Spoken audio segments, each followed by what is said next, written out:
Here are over 23,000 private jets registered worldwide right now, and the industry is worth close to $30 billion a year.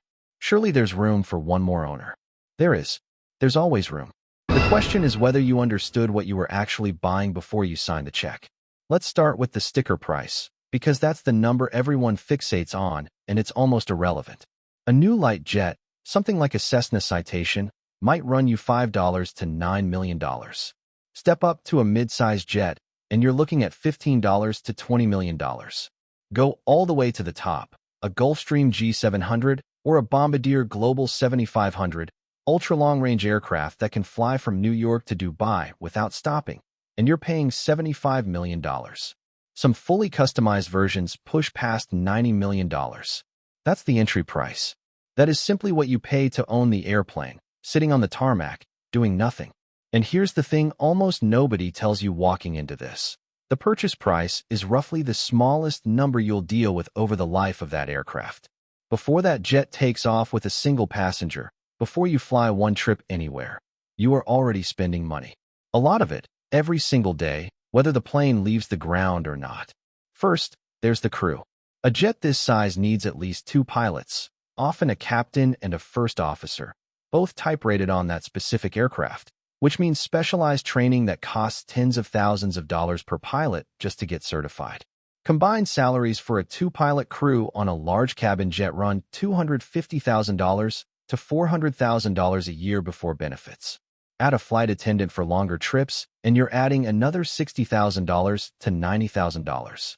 This is a payroll you carry every month, whether the plane flies once or 50 times. Then there's hangar space. You can't just park a $50 million aircraft outside.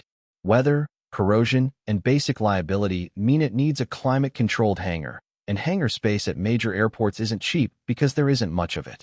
Depending on the market, you're paying anywhere from $6,000 to $15,000 a month just to have somewhere to put the thing when it's not flying. Then there's insurance. Hull insurance covering the physical aircraft, liability insurance covering passengers and third parties, and depending on where you fly, war risk coverage for certain regions. On a $50 million jet, annual premiums typically land between $150,000 and $400,000, and that number moves depending on how experienced your pilots are and how many hours the aircraft flies. Then there's maintenance, and this is where the real bleeding starts. Jet engines are certified for a fixed number of flight hours before they require a full overhaul, and that overhaul isn't optional. It's federally mandated. A single engine overhaul on a large cabin jet can cost $1 to $2 million, and most of these aircraft carry 2 engines. Beyond the big overhauls, there are scheduled inspections every few hundred flight hours, unscheduled repairs, avionics updates, and parts that simply wear out from vibration and pressurization cycles. Industry estimates put annual maintenance reserves, money you're required to set aside whether you spend it that year or not, at $1,500 to $2,500 per flight hour on a large jet. Add it all up before the plane has flown a single mile. Crew, hangar, insurance, and maintenance reserves on a large cabin jet typically run $2 to $3 million a year in what the industry calls fixed costs. Money that leaves your account whether the jet sits in the hangar for 300 days or flies every single week.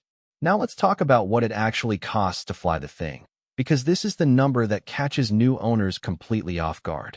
Fuel for a large cabin jet burns somewhere between 300 and 450 gallons per hour, depending on the aircraft and altitude.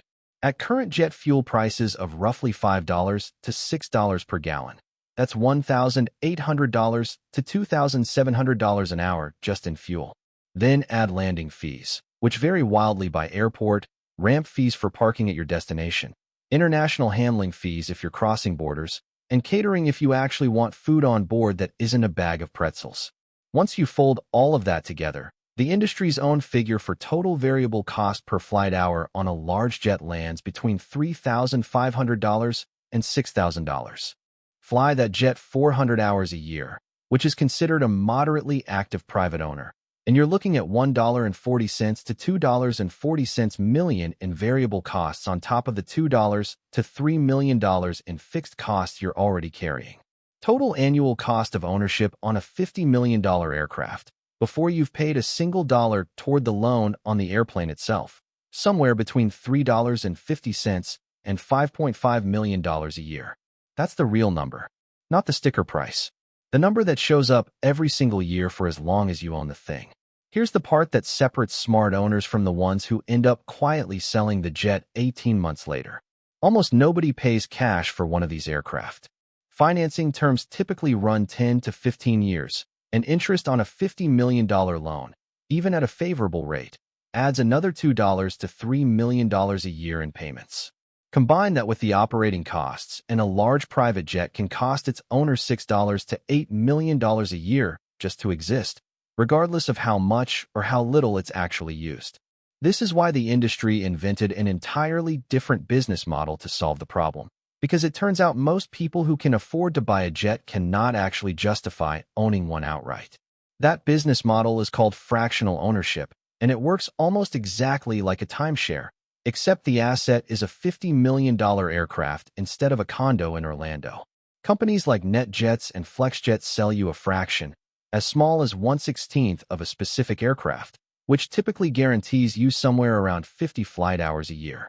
You pay an upfront purchase price for your share, a monthly management fee that covers crew and fixed costs, and then an hourly rate every time you actually fly. NetJets alone operates a fleet of over 750 aircraft and reportedly generates north of $8 billion in annual revenue. That is the real center of gravity of the modern private aviation industry, not billionaires who own their own jet outright. Fractional programs and charter operators who own the aircraft and rent access to people who want the experience without the balance sheet risk. And this is the mechanism nobody outside the industry understands. The plane itself rarely makes anyone money by flying passengers from point A to point B. The real profit sits in the layers wrapped around the aircraft. Management companies charge owners a flat monthly okay, so you want to buy a private jet. Skip the security line, skip the middle seat, land whenever you want, wherever you want. Simple enough. Rich people have been doing this for 70 years. Fee, often $20,000 to $40,000, just to handle scheduling, maintenance oversight, and crew staffing, whether the plane flies or not. Charter brokers mark up empty leg flights, meaning flights an aircraft has to make anyway to reposition for its next paying customer, and resell those seats to travelers at prices still far above cost, but far below a normal charter, capturing pure margin on capacity that would otherwise generate zero revenue. Maintenance providers operate on service contracts that guarantee them revenue for the life of the aircraft regardless of who owns it. The airplane is the product. The recurring fees wrapped around the airplane are the business. Here's the counterintuitive piece almost nobody sees coming. You would think that owning the whole jet outright, no fractional shares, no management company skimming fees, would be the cheapest way to fly private. And for a very specific type of owner, someone flying 400 plus hours a year, it actually can be. But for the vast majority of people who buy a private jet, someone flying 50 to 150 hours a year, full ownership is dramatically more expensive per flight hour than chartering or buying a fractional share, because those massive fixed costs, the crew, the hangar, the insurance, the maintenance reserves, don't shrink just because you fly less. They stay almost completely flat. Fly a $50 million jet 400 hours a year, and your all-in cost per hour might land around $12,000 to $15,000. Fly that same jet 80 hours a year, and the fixed costs get spread across so few hours that your true cost per hour can balloon past $35,000 or $40,000. The math only works at scale, and most private individual owners never come close to that scale. This is not a hypothetical risk. It's a documented pattern across the industry. In 2020, when COVID-19 grounded commercial aviation almost entirely, private jet demand initially spiked as wealthy travelers fled commercial airports, and headlines celebrated a boom for the industry. But underneath that boom sat a structural problem nobody was talking about.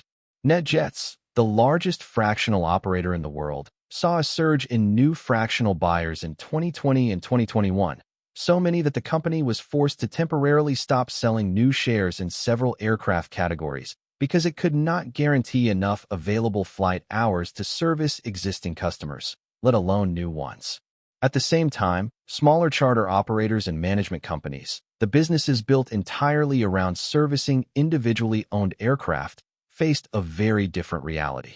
With commercial travel effectively shut down and corporate travel budgets frozen, several charter management firms that depended on a steady stream of empty leg resales and hourly management contracts saw revenue collapse by 60 to 80% within months.